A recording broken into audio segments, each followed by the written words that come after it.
Irresistible illusions. Yes, that's what we're dealing with, isn't it? Not dragons, not demons, illusions. Irresistible, seductive, terribly well-dressed illusions. Ones that whisper in our ears like old friends and convince us that intimacy, real intimacy, is a trap. A trap best avoided with grace and a polished exit strategy. Today's conversation: debunking 4 avoidant fears.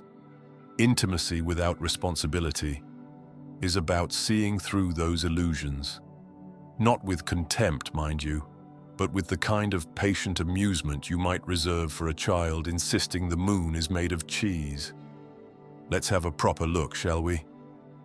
Let me begin with a little tale.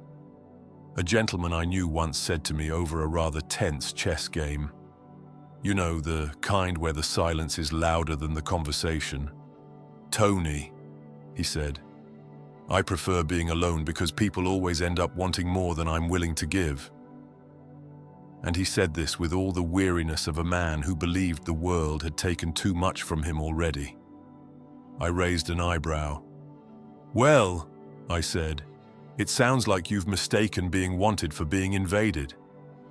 You see, this is the first great avoidant fear. If they like me more than I like them, they'll take too much. A fear that intimacy is synonymous with being consumed. That love is always going to ask for your last drop of energy and not leave enough for your gym session, your child, your dream project. But that fear, it's a distortion, a little like mistaking a candle for a forest fire. The truth is, being wanted is not the same as being owned. If someone has affection for you, that doesn't mean you must match it like a mirror or perform affection in kind. You are not a vending machine for feelings. The trick, dear friends, is boundaries and the courage to state them clearly. You are not cruel for expressing your limits. You're generous for being honest. And if someone reacts poorly to honesty, they're showing you their emotional maturity, not yours. Now, the second avoidant illusion is perhaps more heartbreaking. It goes like this. When I finally do care, they're always unavailable. Ah, the aching irony. The moment we finally let down the drawbridge, the castle is empty. It's a seductive narrative, isn't it? Makes us the tragic hero, the noble sufferer. But let me ask you, what if the pattern isn't proof of a curse, but simply the result of choosing partners based on what keeps us safe from ourselves? Let me paint it plainly. We often pick people who are emotionally unavailable because, deep down, we are too. But we don't want to admit that, do we? So we cloak it in fate. They always leave. They never want me back. What a neat little escape hatch. In truth, we get caught in the cycle of attraction and rejection because it gives us just enough intensity to feel, without the risk of truly being seen. Safer that way, but it's not more satisfying. The cure? Fall in love with your own availability. That means showing up for yourself. When you do, the universe tends to reflect that back with eerie precision, like attracts like, not as punishment, but as invitation. The third fear is one I find particularly charming in its audacity. It's the notion that romanticism has died. Now I've heard that many times, usually muttered into a glass of something expensive. I've lost access to my romanticism, they sigh. I just don't feel it anymore. And yet, I wonder, was it ever really romanticism? Or was it fantasy? You see, fantasy is perfection without risk. It lets you project the ideal partner onto someone who never quite fits the mold. And when they break character, as real people are wont to do, we accuse them of betraying the script. True romanticism, true intimacy, isn't found in fantasy. It's in noticing the smallest things. How they look at you when they think you're not watching. The peculiar way they butter toast. The brave way they admit they're afraid. It's not about escaping reality, but leaning into it. Romanticism isn't dead. It's just been confused with performance. Let it breathe, and it will return.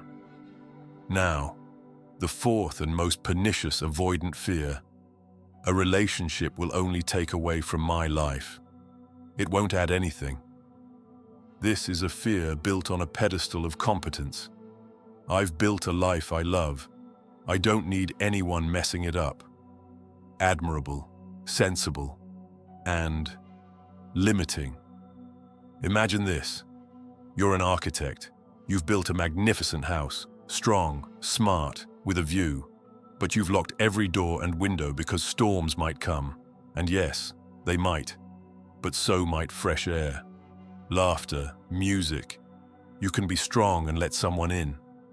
They're not mutually exclusive states. Dependence is not the same as collapse. Allowing someone to support you doesn't mean you cannot stand on your own. My ex-wife, a remarkable woman, used to say to me, "Tony, being with you is like holding onto the wind." That's not a compliment. It's a warning. See, she wanted something solid, and I was too busy being untouchable. I mistook self-sufficiency for superiority. But here's what I've learned. Interdependence is not weakness. It's the art of sharing strength. So where does that leave us? It leaves us with the uncomfortable but liberating truth. You can want connection and still keep your freedom. You can be loved and still set boundaries. You can care deeply without losing yourself. Avoidant fears are clever, I'll give them that. They wear the robes of independence and intelligence. But beneath it all, they're simply echoes of old hurts, disguised as logic. So if you find yourself hesitating at the doorway of intimacy, ask yourself, is this a warning or just a memory pretending to be one? Let yourself be met. Let yourself be seen. And if the person before you cannot honor who you are, then at least now, you know exactly who you are. And that, my friends, is worth everything. Debunking 4 avoidant fears. Intimacy without responsibility. That's our tale today. And if even a part of this stirs something in you, a memory, a hope, or a truth you've been quietly nursing, then I invite you. Take one step closer to yourself. The rest will follow. Now go on. Love bravely. If you believe this video might help someone dear to you, share it with them. A small gesture on your part could mean the world to a friend in need.